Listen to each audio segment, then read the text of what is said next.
spomnim, ko sem prišel prvič v Logatec, Dolnji Logatec za duhovnega pomočnika in tisti večer pride ena gospa in mi prinese špange.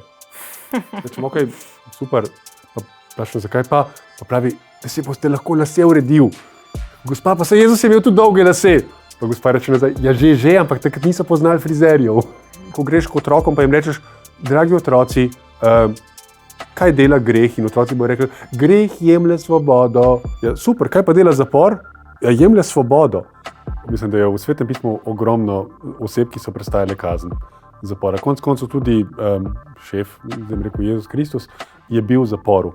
Tisto zadnjo noč, ko ga je Pilat dobil po tistem kockanju z velikimi duhovniki in tako naprej, ga je pripeljal ven iz zapora, ga postavil pred ljudi in rekel, ecce homo, glejte človek.